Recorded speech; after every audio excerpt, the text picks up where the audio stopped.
Where were you when you were a baby? In Kiev. I don't even know where Kiev is. And the picture labeled Natalia, approximately 1936. Cool. Do I look like a 2-year-old there 2 years old, wow. or not? I love the bonnet. Because that date would mean 2-year-old. But do I look like a 2-year-old? Yeah, and then look Yeah? at, yeah. Shall we go to the next one? Now look at you. Definitely Yeah. a 2-year-old. Natalia and nurse Nastya. I don't have to tell the year because it's the same. How long did the nurse take care of you? Oh, this nurse took care of the whole family. Mm-hmm. And she was the wet nurse of my father. Mm-hmm. And maybe you know what wet nurse is? Mm-hmm. Yeah. And then, and also maybe some of my uncle. And then she stayed with the family, so she's our, we used to call them servants, but it's not quite the word for it. So did she live right at your home, or No, very close by. so she would come She every had day? her family, Mm-hmm. and so she came over. And you'll see a couple of pictures of me and her. What is it a book you're looking at? Yeah, it's a book of, I don't know, anthropology or something, because Mhm. I see, different profiles of people. Mm-hmm. You got started early. Started early, yeah. When you were 2 years old? Choose the next one. Oh. Another book? Same smile that you have now. No, there's a different book here. I don't know what See it is, that. but a different book. Look at all the writing. That's a serious book for a 2-year-old. Right. This looks like you're on. Natasha on the outskirts of Kiev, 1936, question mark. Yeah, I look like a 2-year-old, yeah. Mm-hmm. And where's Kiev? Kiev is the capital of Ukraine. Mm-hmm. Looks like you like the fields and the hills. Yeah. And that's the same. Yeah, I guess I love the outdoors even then. Mm-hmm. Smile when you're outside, right? Look at you right there in the grass. Yeah, yeah. Mm-hmm. That's a little older, older. Natasha on the lawn, Kiev, 1936, 37. I think it's more like 37. Mm-hmm.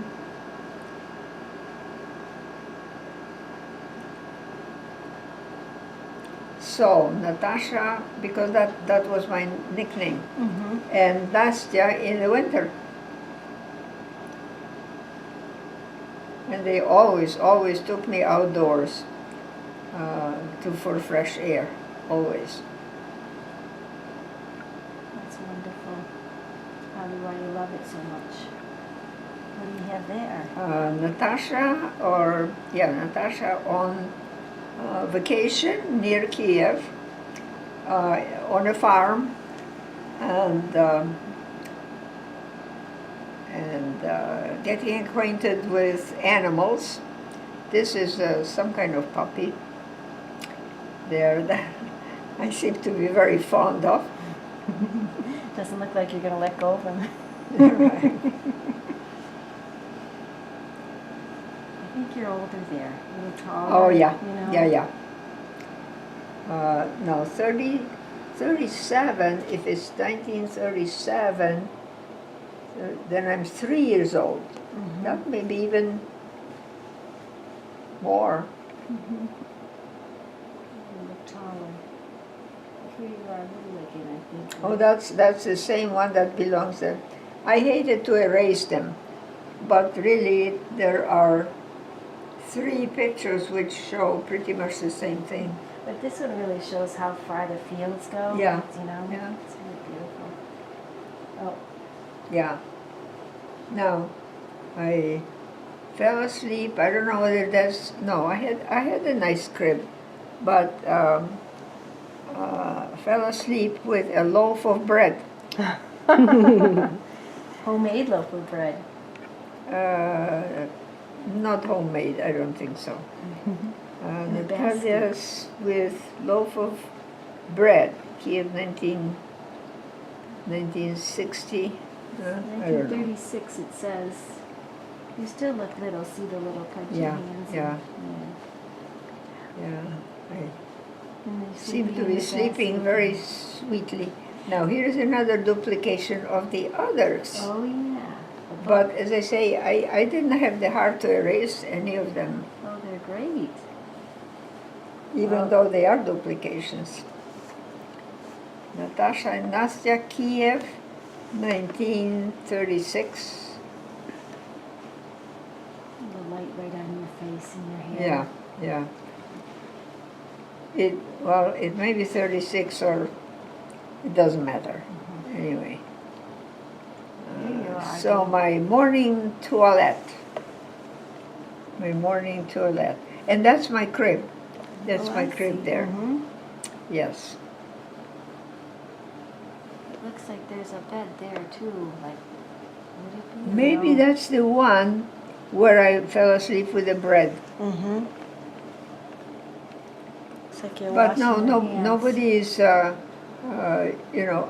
was the only one sleeping in that room. They put me to sleep and then they moved out, or, they left me alone. So that's why I'm so used to being by myself and I don't mind being left alone, I guess. Look at your curls. Yeah, yeah. I always had curly hair. Sometimes more, sometimes less. So that should be labeled Natalia morning ablutions or morning toilet or something like that. Now Debbie's quiet. Is that? Are we doing the right thing? The way you want? Everybody's doing fine. Okay. Looks like you're very happy outside. though. Yeah, Look at yeah, that. yeah. I love that one. It just Running. shows so much joy. Running, yeah. Look at all. You had woodsland around you. No, we lived right in the city of Kiev. So they took you out where a lot of trees were. Well, there was a cemetery, and there was little parks in the road. The road sometimes expanded, and there were little parks, and children went to play there. So Nastya went with me. Looks like she's trying to keep up with you.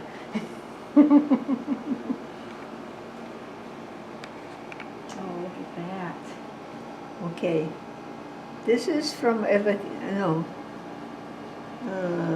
this must be around 1939, because when Western Ukraine was annexed to the Soviet Union, there were articles for sale that had not been there before. So my father bought me this sweater, and I remember it. It was red, and so that's why I sort of know. No, 39. 39. So 39, 34. So I'm 5 years old, I think. So you were born in 1934? Yeah, Okay. And what are you holding in your hand? as a twig of something. Something in nature, right? Yeah. Yeah, a little twig. Look at your pretty shoes. Yeah, Looks like nice you're shoes. actually standing by a tree or a bush or something. Yeah, yeah. Somewhere in the backyard or. Yeah. We are ready? Oh, Okay. These are Nastya's children, okay. and we are, grandchildren, I'm sorry, grandchildren. And they are Milochka i Kolya. And they invited me, for a visit, Christmas. And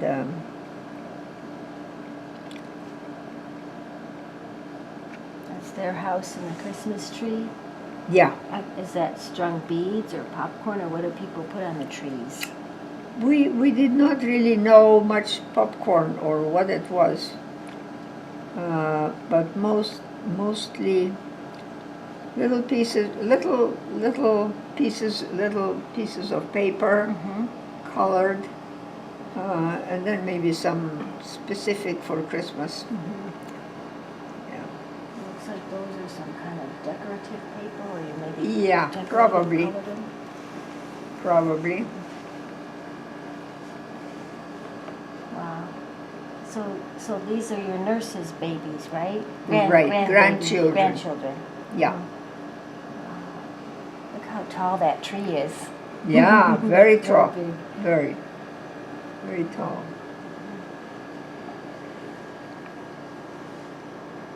And then the next one is again from the vacation Oh. in the country, and the place was called Klaudievo. But never mind the face.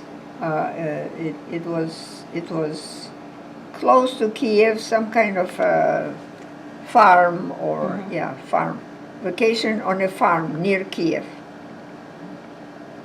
Looks like you're holding a doll, or I'm holding a doll. and you're outdoors, of course. And I'm outdoors, and I'm sitting on a pumpkin Oh. or squash or something like that. Oh, I see the leaves and then the pumpkin in the background. Right. We don't have the title on there right, but that's good. So if you go ahead whenever you're ready, guys. So what's this one a picture of? Okay.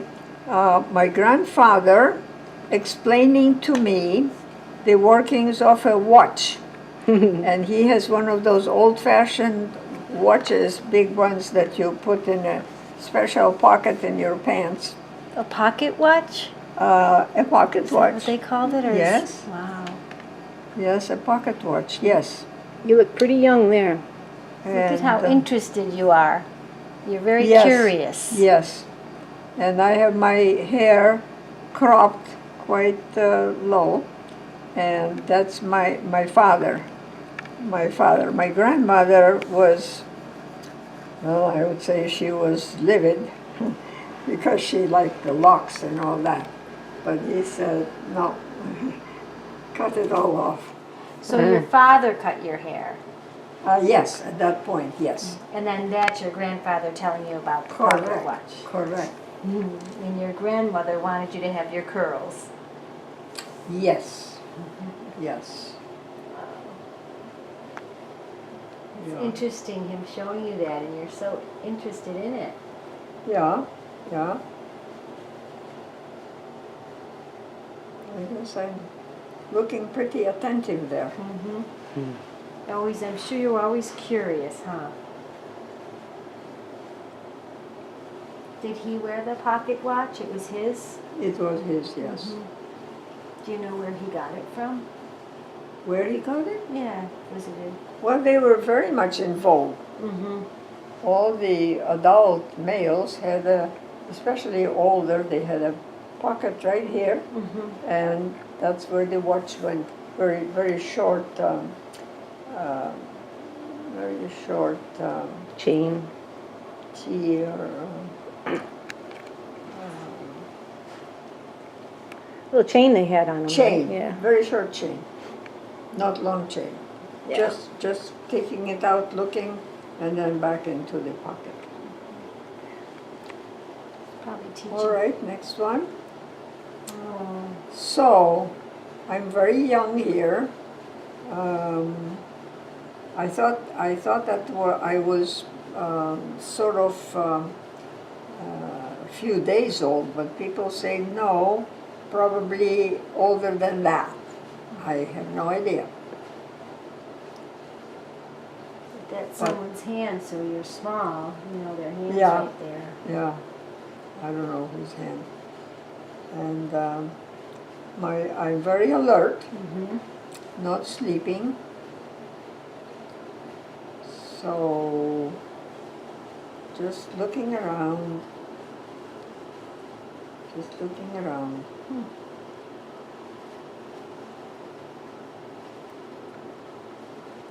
So this is on vacation on the Sea of Azov, which is like a bay of the Black Sea. Black Sea. So we went there on vacation because my best friend, well, the only friend I was allowed to play with, this one, her father was a medical doctor, and he somehow got us permission to go to this, it's a workers' resting home or vacation home or something like that. So Ina and myself and a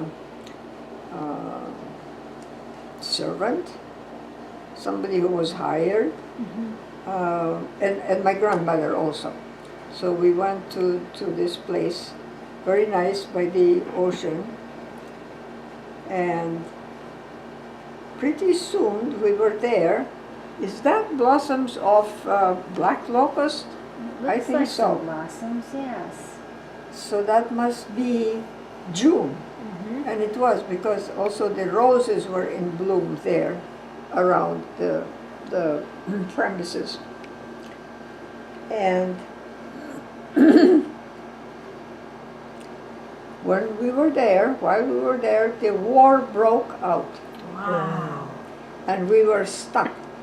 Really? We could not go home. Wow. How long were you stuck there for?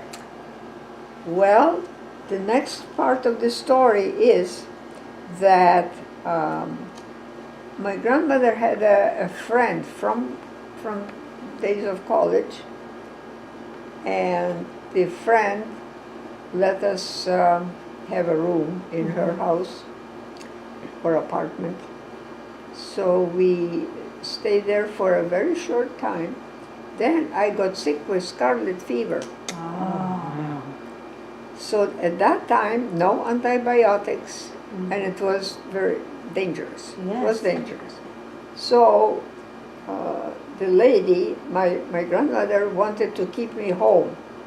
Her friend said, no, she has to go to the hospital. And she was right. So they took me to the hospital.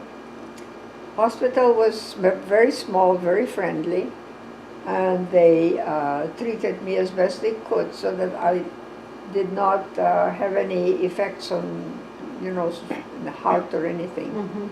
So it was that kind of hospital. They knew that we had nowhere to go. The friend, in the meantime, and my grandmother fought because they did not have the same opinion about what to do with me. So the doctor said, oh, why don't you stay in the hospital? And so we had a room in the hospital, and we lived there over the winter. Wow. Because I got sick in the fall, and we lived over the winter. And this must have been the winter of, let me think,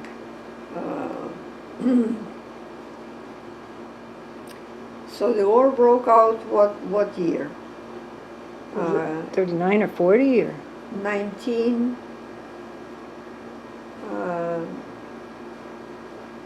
so they were, 1940 or 41. In fact, it probably says somewhere along the line, 40 or 41. Sounds about right. Well, no, 41. Must have been 40. So the winter of 40, we stayed in the hospital. Then came spring, and my grandma, so somebody came and took her to her parents. And this one, probably just was let go. She had no function there anymore. And so came spring, and my grandmother decided it's time to try to go home. Now, civilian people could not ride on the trains, only military. The Nazis were there. I shouldn't say Nazis. Germans were there. But she was confident that somehow she could talk her way back. So yes, she had a little German. She spoke a little German, and so she insisted, and the conductors of the trains or the regulators on the station, they let us take a train going north, which was towards Kiev. So this was a train full of soldiers, German soldiers. Wow. Wow. And they were either going to the front or maybe returning, I don't know which. But so the whole train soldiers and just us there. Wow. And well, of course, soldiers, they give you candy, stuff like that. So they were nice to you then? They were nice. Yeah. I mean, there was no, during the war, everybody was very tight-lipped. Yeah. You did not talk to stranger. Right. And even before, we didn't talk to strangers. But they were good. I mean, soldiers. They're just folk. They're just people. And so the closer we got to Kiev, we realized that the that the winter was still pretty severe. But eventually we made it. And of course there, no correspondence. They did not know anything about us. I mean, my father and the rest of the family. Nor did we know anything about them. Not even whether people were alive or shot or. Your mother must have been so worried about you, right? Yeah. Yikes. And so we arrived, and so then finally we were in our place in Kiev. Yeah. Wow. It was quite a journey. Quite a journey. Must have been quite a reunion too, seeing everyone again. Yeah. Definitely. Yeah. All right. Whenever you guys are ready. Okay. Okay. Let's go. This is my grandfather,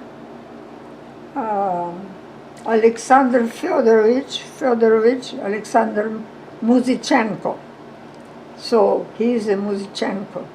So he is here as a student of some academy. Oh, it looked like a military outfit. It's a student outfit. No, he has nothing to do with military. It's a young man, very young man. About what year do you think? Just decade or? No idea. No, yeah. Decade. I'm very bad in years, Yeah. so I don't know. Just curious. Okay, this is my grandfather later in life, when he was the teacher and administrator of a gymnasium in Kiev. But he went through several stations, like he was in Nyezhin for a while, and then eventually Kiev. And he was well known for his modern teaching methods. What did that mean, modern teaching methods? Means not rote teaching. Ah. Not rote teaching. Yeah. Can you be more specific about how he taught? No, not with him. Specific.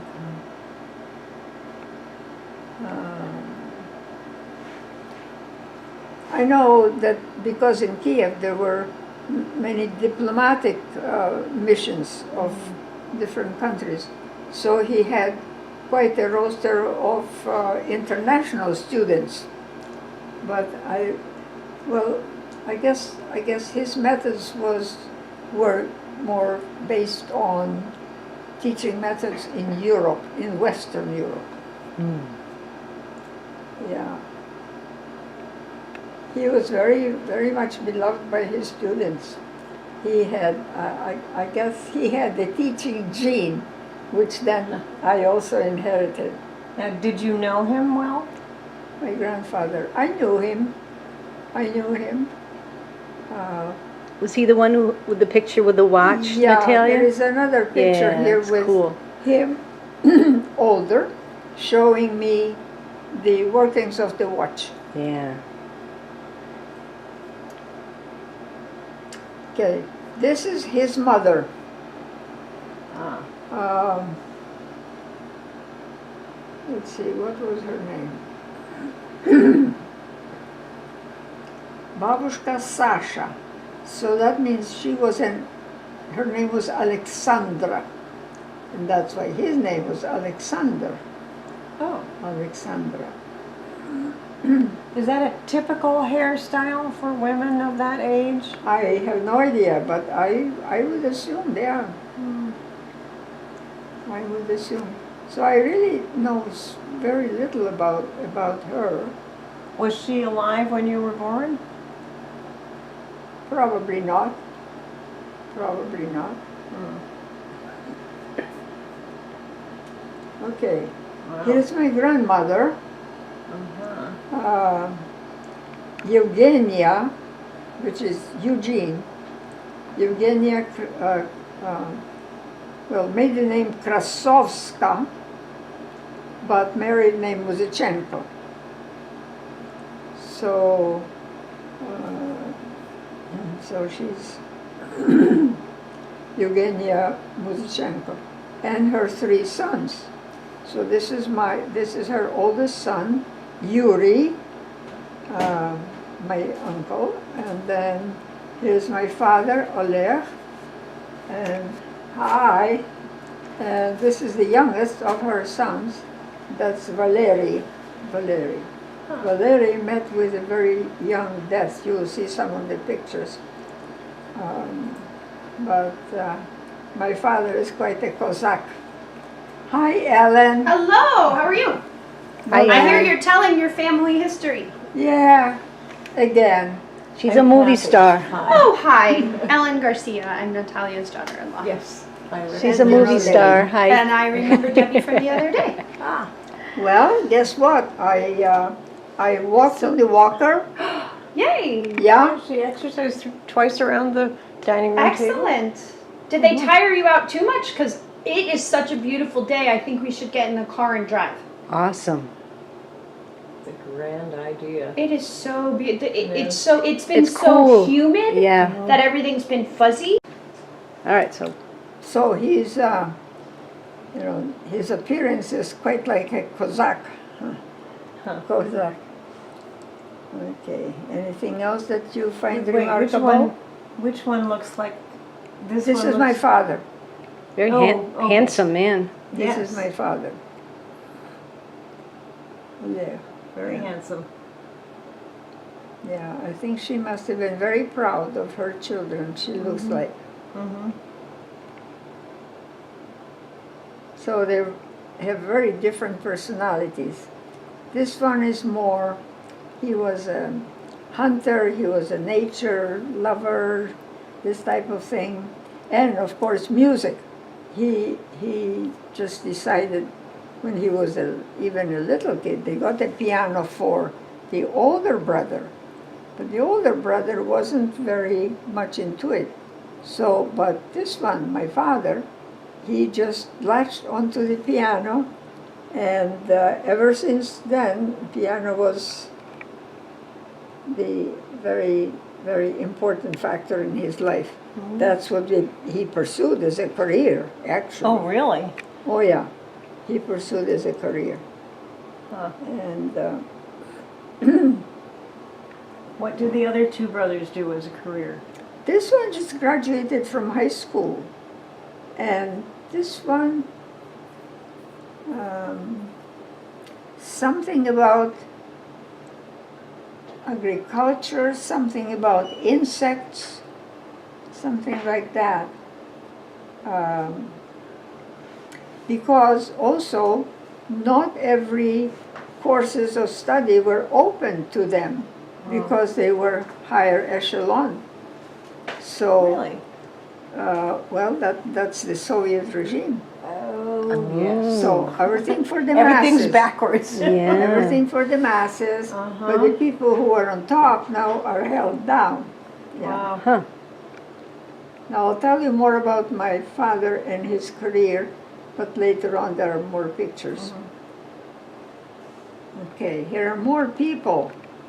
So here again the three children, my father, Uncle Yuri, and Valery, and my grandmother, my grandfather, and my great-grandfather. Wow. And who is So- this? So this is Krasovsky. I don't quite know who this is.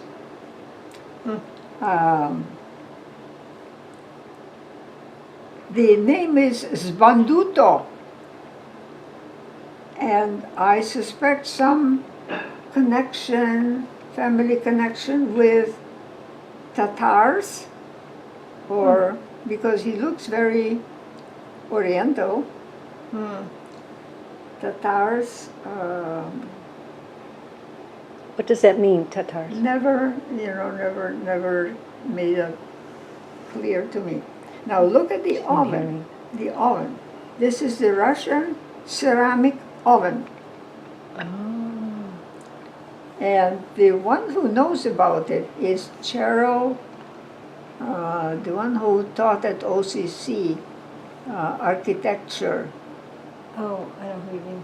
Cheryl, Yeah, I remember her kids' names. and Frank. Siri and Hunter. Yeah, Doble. Syrian Hunter, but Doble. Noble, that's right. No, Doble, I think. Doble, exactly, Doble. And apparently Frank Doble built one of those in his house here. Really? Yeah, we were talking about that on one of the outings.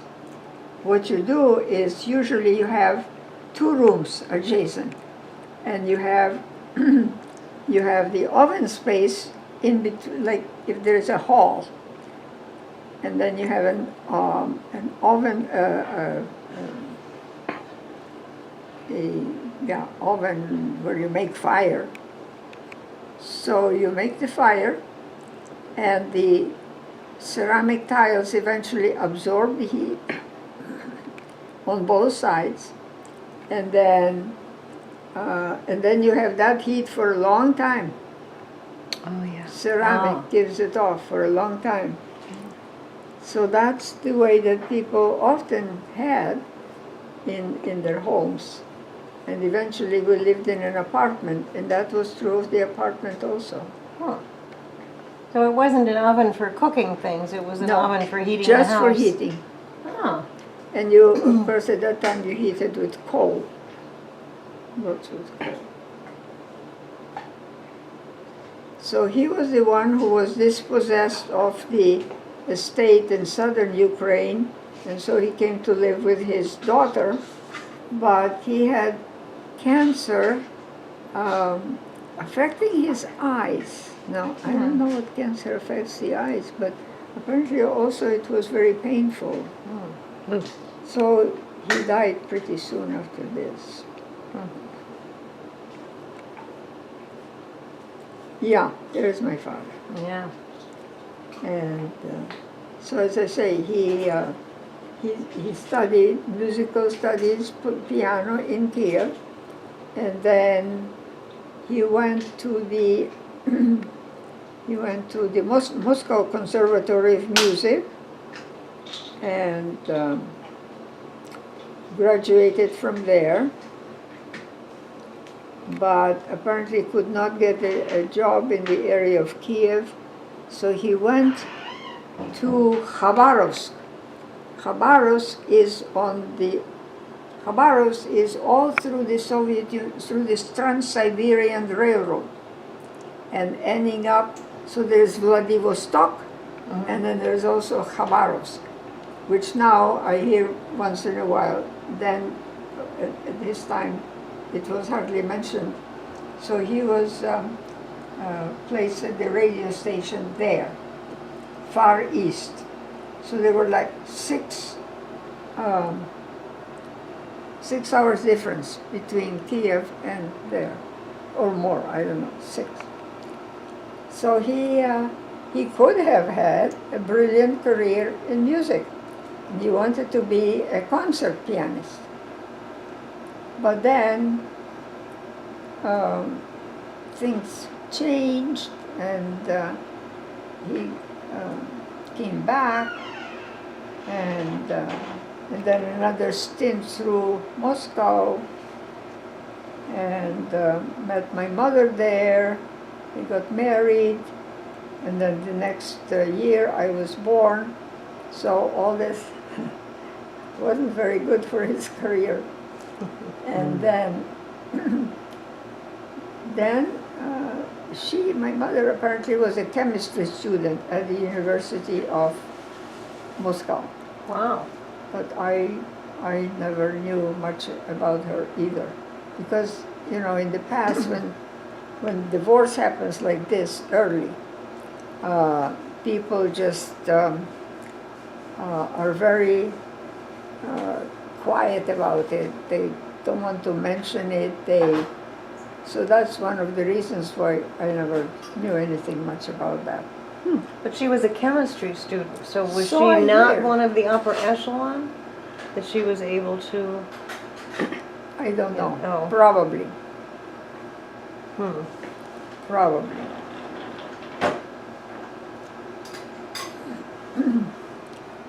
So there we are. Okay, this is the youngest, Valery. And he just finished high school, and he went out with friends in the evening, and died. Wow. Maybe they were experimenting with some drugs, or nobody ever knew. They could, the authorities could pursue it, but then we didn't really want to raise a red flag about the family and so forth. So, Wow, that's sad. okay, this is the receiving room in our house in Kiev. Old-fashioned furniture, that kind of thing. You remember this? Some. At my time, this wasn't so elegant anymore. Oh.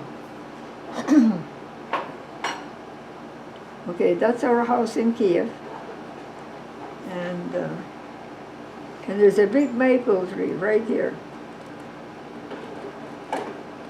And who is Somebody- that walking? Somebody sweeping the sidewalk. Okay, somebody sketched the 2 brothers, George and Oleg. Okay, here's Valery again. I guess that's his diploma, possibly, holding in his hand.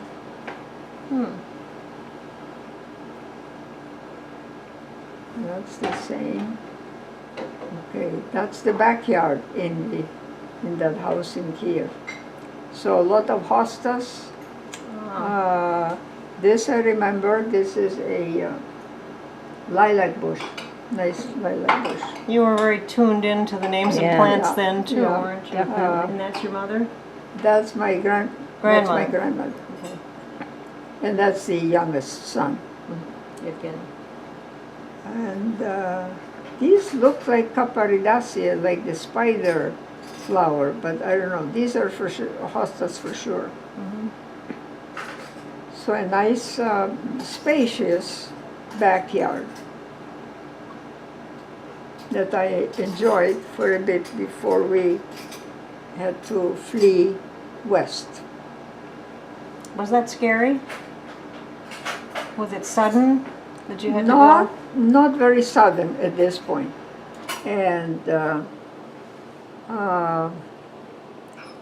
not scary because as long as I was with family, I had full confidence that that's okay.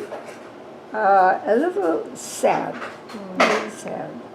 And our custom is, Ukrainian custom is to, before you depart from a place, everybody sits down and keeps quiet for a couple of seconds or minutes, and then goes out. So that was emotional. That was sad. I remember that. There is a head there. I think it's my grandfather. Oh, yes. Huh. I think it's my grandfather. So there's again my father.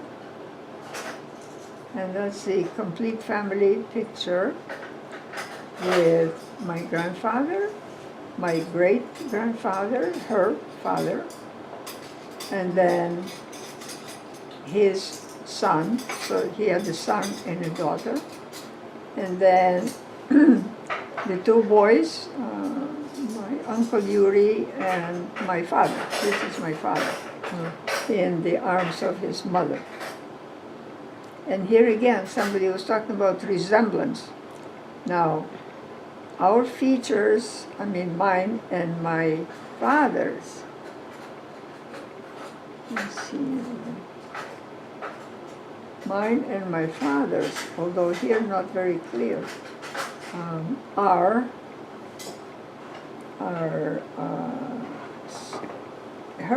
her face and her eyes, and that's what we have, genetics.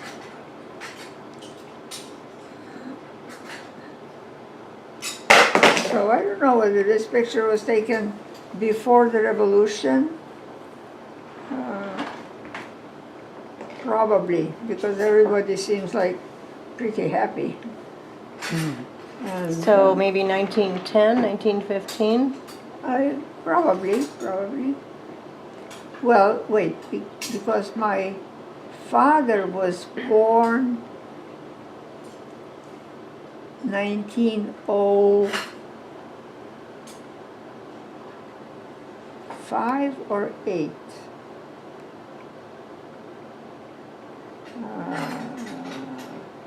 5 or 8. But he's about, I would say 2 or 3. yeah, so that's right, that's right. This one here, Vladimir,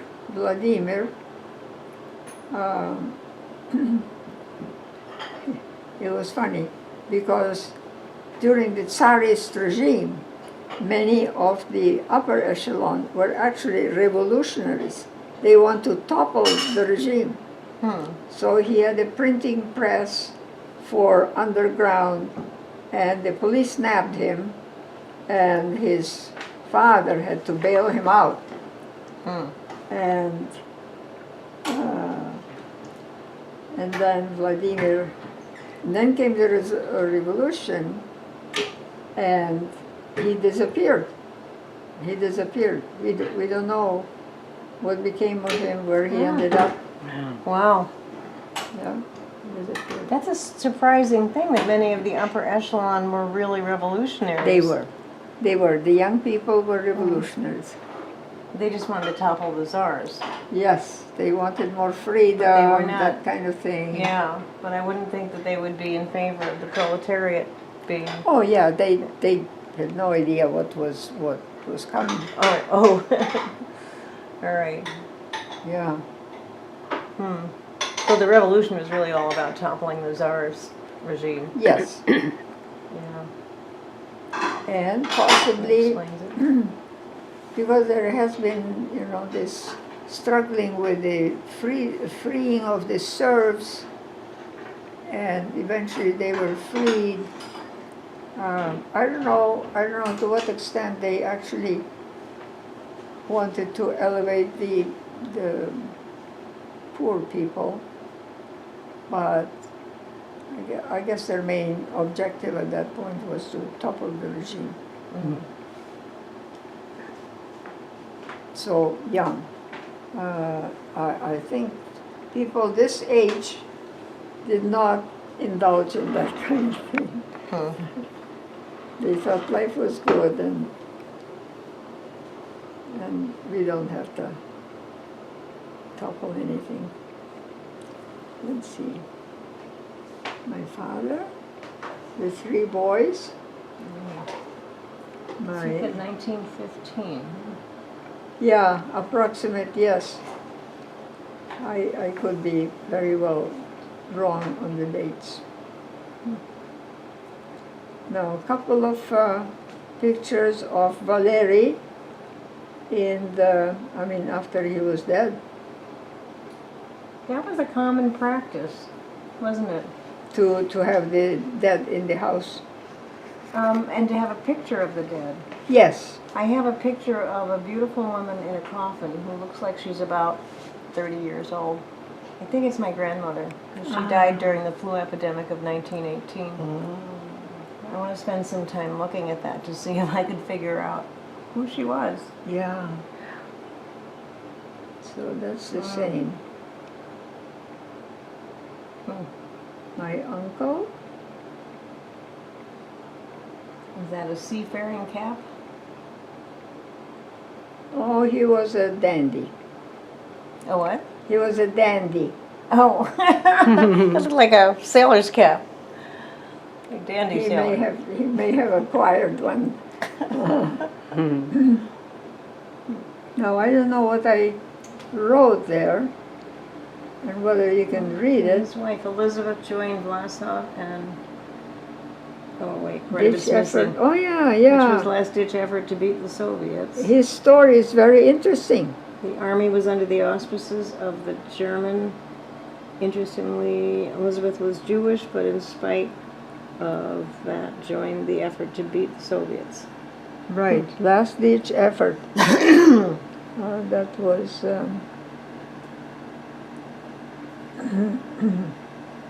That was Vlasov's army, yeah, and they were with the army for a while, as not as fighters, but as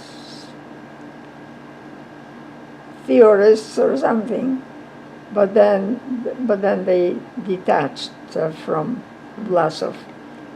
And Vlasov then went to Czechoslovakia. Anyway, the whole army had a sad end. They were beaten, whatever. But they were there for only a bit. Okay, this is my grandmother at the time that I knew her. This is the same woman who was in those other pictures. Yeah. Yeah. You see, you can probably see some resemblance with her and me. Mm-hmm.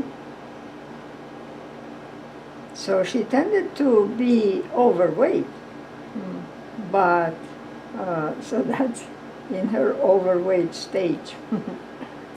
This is our cemetery plot in Kiev.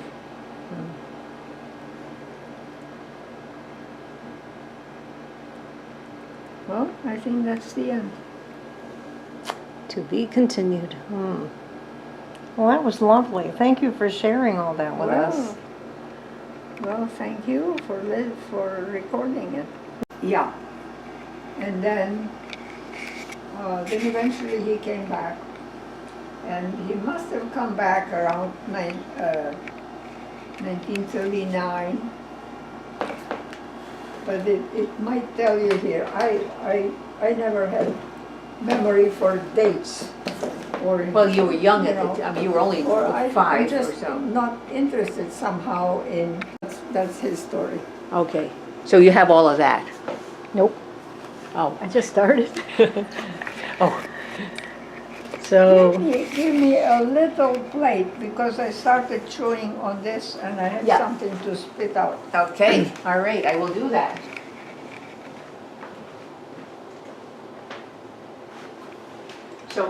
did you have the information about her father? No. Wonderful. Sorry. I'll edit stuff out. So, what I heard there, Natalia, was that I knew he was a musician, but you said he was involved with radio too?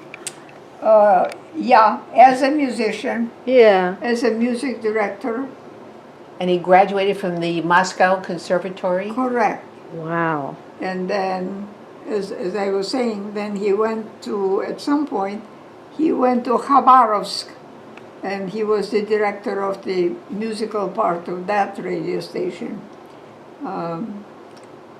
He was, But he wasn't favored by the communists. that's correct, because his family came from the higher strata, so to speak. And you said they had less possibilities of things that they could do because they weren't favored. Right, By the- they're more restricted. Right. They probably couldn't get the very good positions in Ukraine. And they weren't members of the Communist Party. Right, What was your maiden name? Muzichenko. And what was your mother's maiden name? My stepmother's maiden name was Vretsiona. And your mother's maiden name? Your mother's maiden name. Hello? Hi, Hi. come on in. I Has just been talked, helping a lot. I just stopped and saw Melton. Yeah. Yeah. And I'm Maureen Brophy, and I know you. My daughter Grace Tucker. Grace Yeah. Oh, so Mother. the last question I asked was your mother's maiden name. Oh, right. Helen Latishova. Latyshove. No, A. Latishova. But this is not your mother in this picture. That's the stepmom, right, Maria? That's my real biological mother's Yes. name. So who's in the picture? So that's my father, Oleg Muzichenko, and that's the one that I consider my mother. That's my stepmother, Right. Maria. Maiden name would be Vretsiona, but by this time she is Gabrusevich.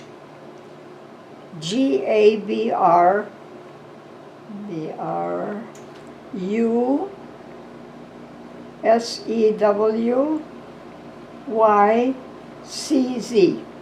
And, How about that? and she did not take your father's last name? They were not married. They were never married. Oh, Oh. I mean, it somehow slipped the war was on, so they Yeah. didn't think of that. sure. And then it kind of became, why Moot. should we? Yeah, right. Well, maybe they were, I don't know. Maybe when they came to Berlin, they eventually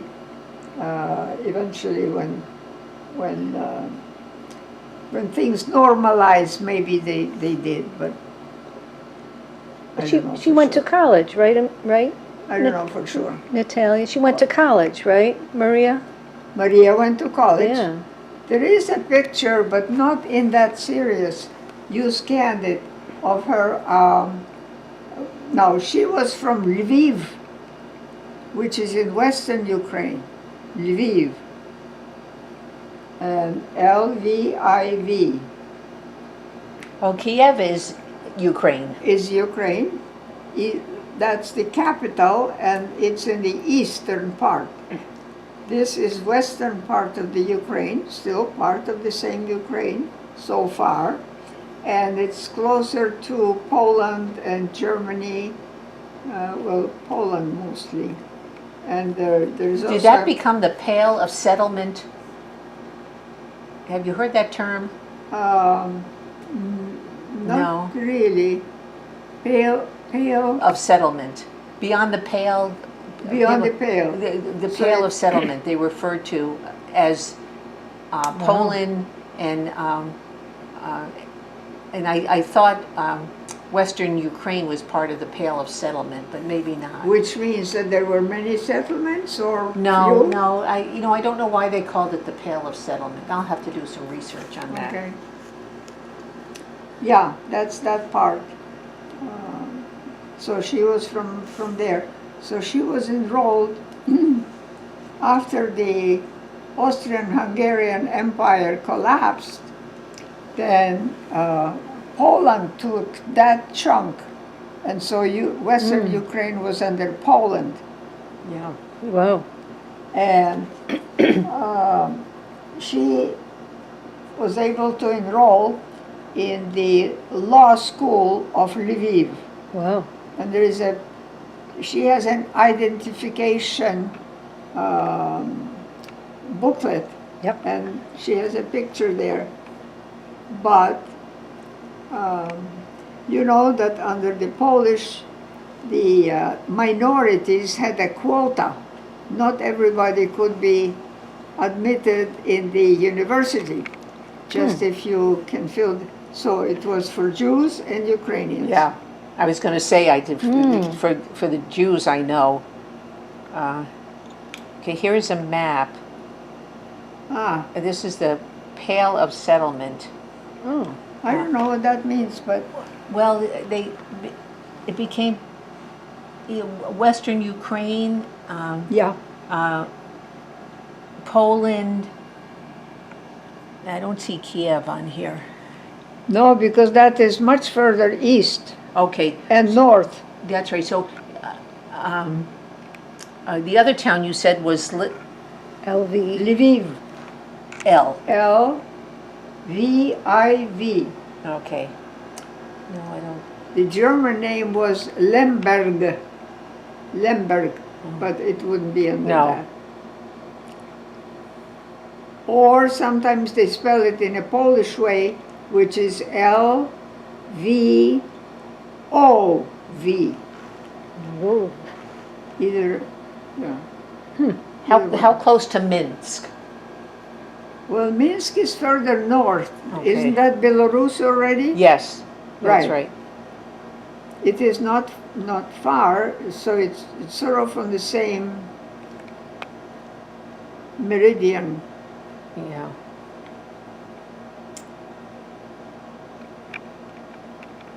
They are. Okay, so they were in Kiev here. I don't know exactly where, maybe, Yeah. maybe that's where the picture, I don't know where it was taken. Look very young though. Very young, very young. Yeah, my father was in addition to being a musician, he was a naturalist, loved nature, and then when we came here, and he was in various places, Monterey or San Antonio, Texas, I went to visit him always, and we went for the birds. So he had a little Volkswagen Beetle, and no air conditioning, and imagine southern Texas, July, August, very hot, but we have some cold water, and we just travel around in the little Volkswagen and watch for birds. And I always had some specialties that I wanted to see, and he made sure that I saw them. But we both were devotees of birds. How old would you have been about when he was in Texas? I was in my, middle age. Oh, okay. Okay, how do we get to the next picture? The arrow This right there. one? Yep. Okay, so my mother, I will say my mother, but it's my stepmother. She had two brothers, and one was a doctor on Long Island. He died relatively young. So this is the older brother, and that's his wife, Olga. Yeah, Olga. Yeah. And yeah, you can move. Yeah. So this is Maria's brother, Yevhen Genko, and my father. This is their apartment in probably Washington. His apartment or your father's apartment? It's my father's apartment. Oh, so they were in Washington too. They were in Washington.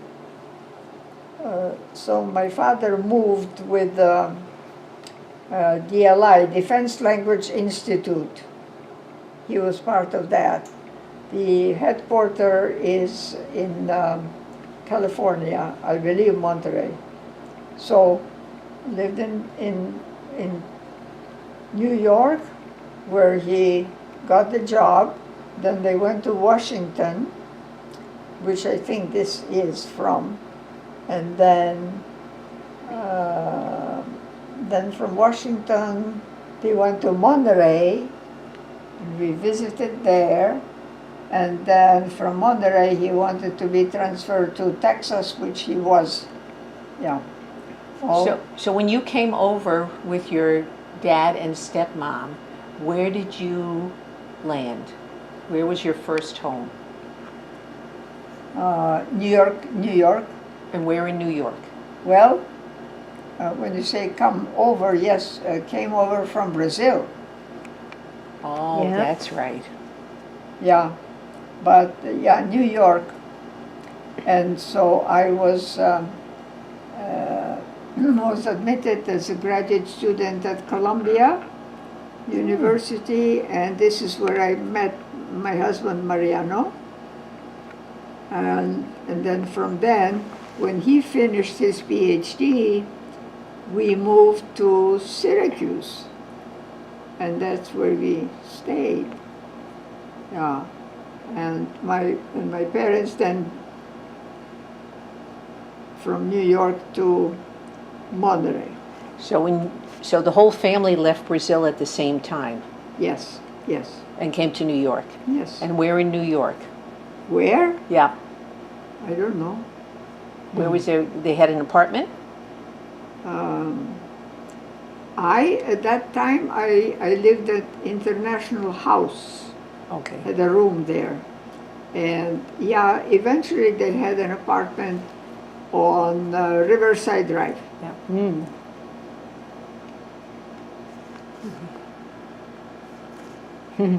Yeah. This is somewhere where they're spending some vacation with a friend.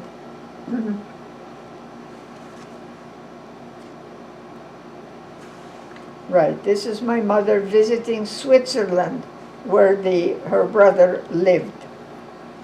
And so this is her brother, and this is her niece, with whom I still correspond. So actually, I have to let her know what is going on.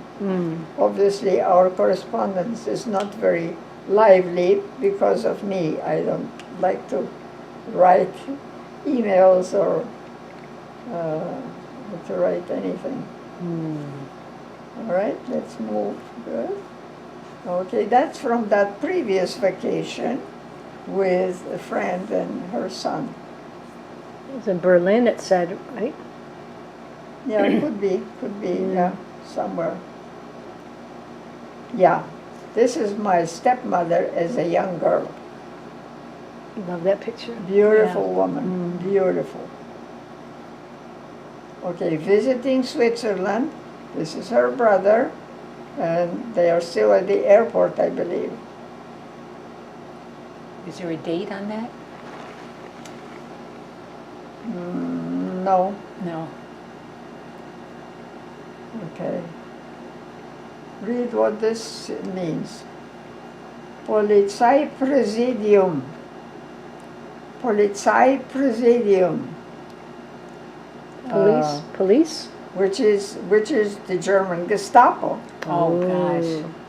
because she had been in German German prison for, I don't know, maybe year and a half or 2 years.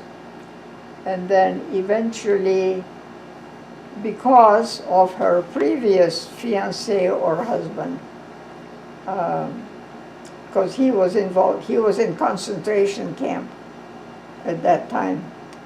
And she, so she was released. Somehow my father had something to do with it, in contacting families of other prisoners, and somebody, she was imprisoned because she typed a Flugblatt, Which which are the little papers that are propaganda, anti-German propaganda. So she typed, and then, it had been released somewhere. So she was nabbed for that. Wow. But then somebody else who was also a prisoner was able to say, no, she did not do it, I did it. Take it upon themselves. Wow. So she was released. But she was under Gestapo surveillance. She could not leave Berlin without their permission.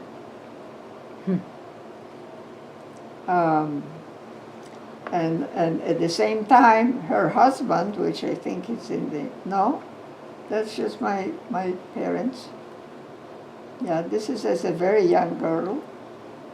Okay, that may be, so while she is in prison, her husband, her fiancé, is in a concentration camp in Buchenwald, Oh, gosh. Wow. Oh, God. and eventually dies there. Yeah. Mm.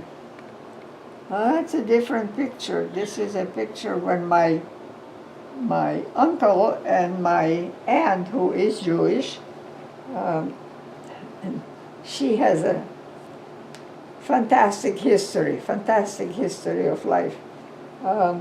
They came to visit. We were in New York at the time, so kind of a family picture of my father, Lisa, then a girl who was studying piano with him, and then my mother, stepmother, and then myself and my uncle that had there. Okay, that's John. That's John. Her, okay, I say sometimes fiancé and sometimes I say husband, because officially they were married on paper, but they never cohabited. For one thing, people, conscientious people did not know anything about birth control, and they did not want their wife to be left pregnant, maybe, with all these uncertainties, so they never cohabited. So that's why, in a way, he was her fiancé, but on paper he was her husband. Yeah, that's an early picture of her and Olga. And Olga is? Olga is Olga is her brother's wife. Yeah. This one, I don't know. It must have some very important Ukrainian politicians or revolutionaries or something like that, but I don't know who they are. I know that my mother is here. And this may be her brother. Yeah, in Switzerland visiting. Yeah. In Switzerland visiting. And that is Yeah. your father? No, that's her. Where? That's her mother there. Is her mother? Yeah. Oh yeah. Yeah. Oh yeah. Okay. Severe looking. Yeah. Yeah, this one is in Berlin, in one of the parks there. During the war. Yeah, that's Maria again. Maria, or we call her Marusia. Marusia. Okay, this is already a jump to Brazil. And this is our backyard. And all of a sudden there is a banana tree there. So tell us, how did you get from Berlin to Brazil? We were in Germany. Eventually, we were in a refugee camp. It was safer that way for us, refugee camp, and that was near Bremen, just near Bremen, near the famous river Weser, and various countries offered refuge to the refugees then. And some of our people from the camp there went to Argentina, and others went to Australia, but Brazil also offered. So my father signed up for Brazil. He thought it would be very interesting nature-wise. And that's how we went. And I remember the date. We sailed in 1947. 1947. And at that time, how did you survive in the refugee camp? Under the auspices of United Nations. And they provided the food and... They must have. I don't remember anything about food, but they must have provided, yes. Yeah.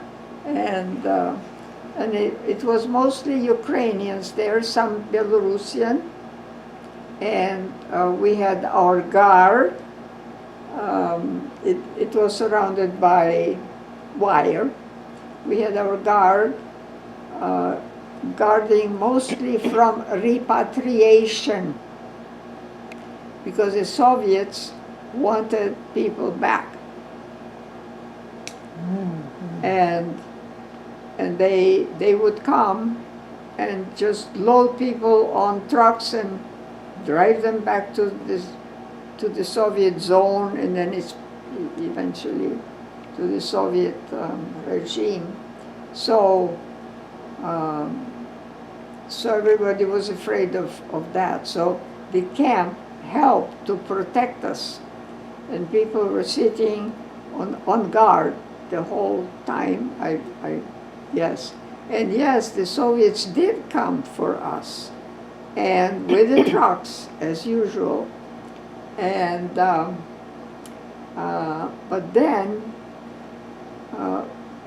but then my father was able to sneak out, and he took the train. He had, there was a Ukrainian person in the military, U.S. military. So, so for the time being, the local people just fought the Soviets off on hold. And then this major immediately telephoned to the local U.S. Troops to defend us.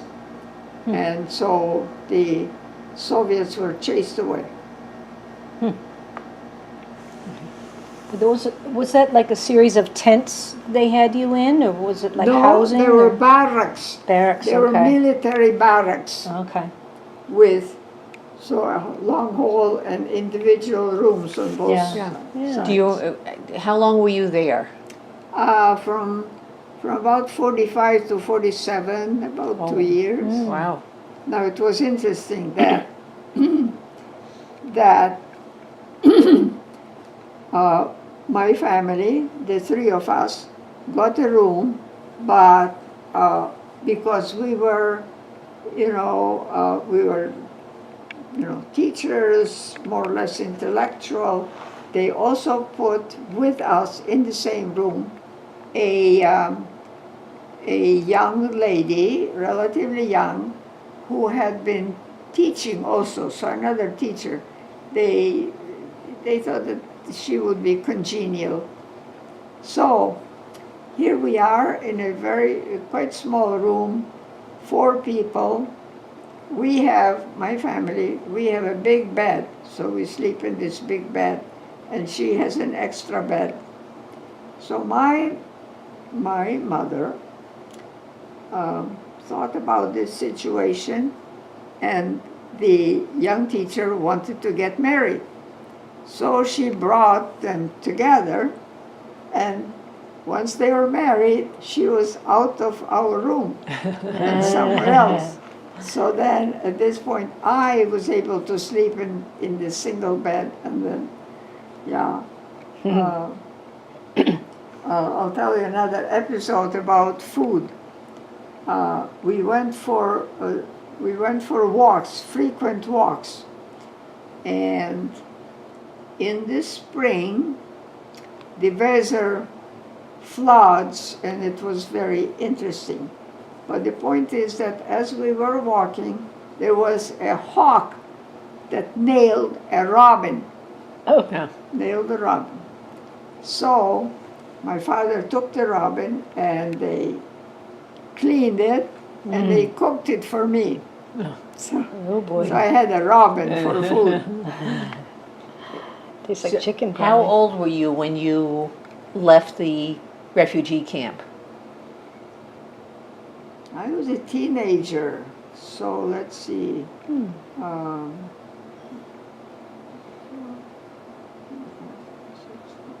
I was 13 years old. Between 12 and 13 years old, yes. And of course, you went to Brazil. You spoke no Portuguese. That's right.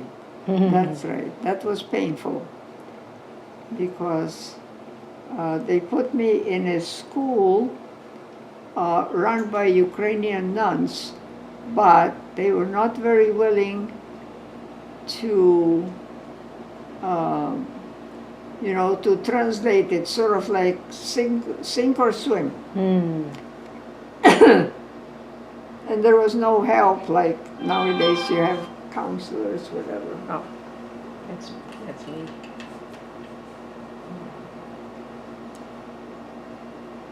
No. Okay, register your account on somewhere.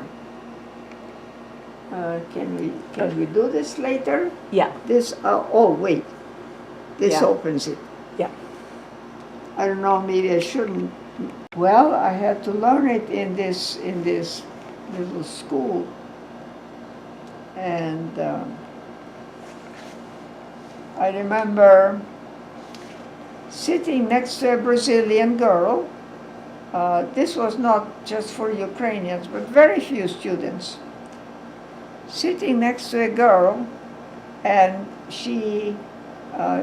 they dictated something that I could not catch. And then at the end, she signs.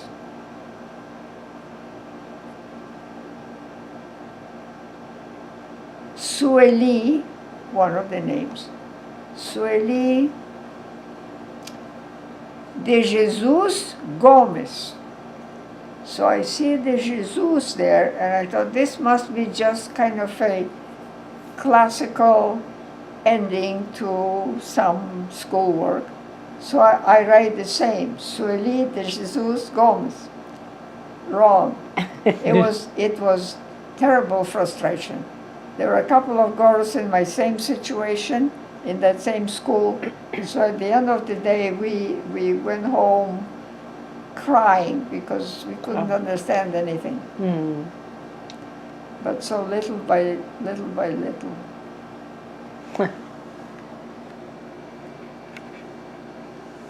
Okay, this is, so my father arriving in Brazil, eventually, he took a job as an editor to a Ukrainian newspaper. But the newspaper was run by the Brazilian Ukrainian monks, and their seminary and church were in a place more inland, and that was called Prudentopolis. So this is I'm spending some vacation with them in Prudentopolis. And that's my mother and myself and a some river, I don't know the name. Very, very interesting. We did hear monkeys here in this area. That's it. All right, so that's the end of that little chapter there. Yeah. Some morning or evening, she looked out and there were all these soldiers coming out of the woods. And they were the Polish. No, wait. What were they? See, or maybe, no, those were Polish. That was in 1939. No, they must have been Soviet soldiers already, because this was 1939, where there was that agreement, Molotov-Ribbentrop, and I think that allowed the Germans to occupy Western Ukraine, if I remember correctly, Okay. which I don't. Yeah, I have a map of the Pale of Settlement. Yeah, Minsk was in the settlement, Kiev. yeah. Um, Well, really, Kiev? That's that's That's a I little have a far. map here. Yeah, there's Kiev, yeah, and there's Minsk up there. right. And at that time, Eastern Europe. Well, I have to confess that I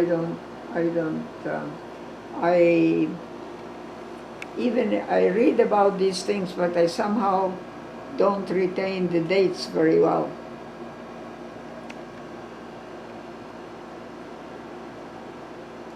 But I think, even though it was a pact of non-aggression, but I think the Soviets got access to Western Ukraine at 1939. I could be wrong. What about Eastern Ukraine? No, that came already with the big onslaught, which was 1940, I think. Operation Barbarossa, it was called. The Germans, the German armies moving into Ukraine and then eventually captured Kiev and so forth. You know, we live so comfortably here. I know. You know, we think, who's going to invade us? Got no The Canadians? No concept of Yeah, yeah. Well, no, right now nobody wants to invade us, but matter of fact, we all want to leave Yeah. if we can. But you know.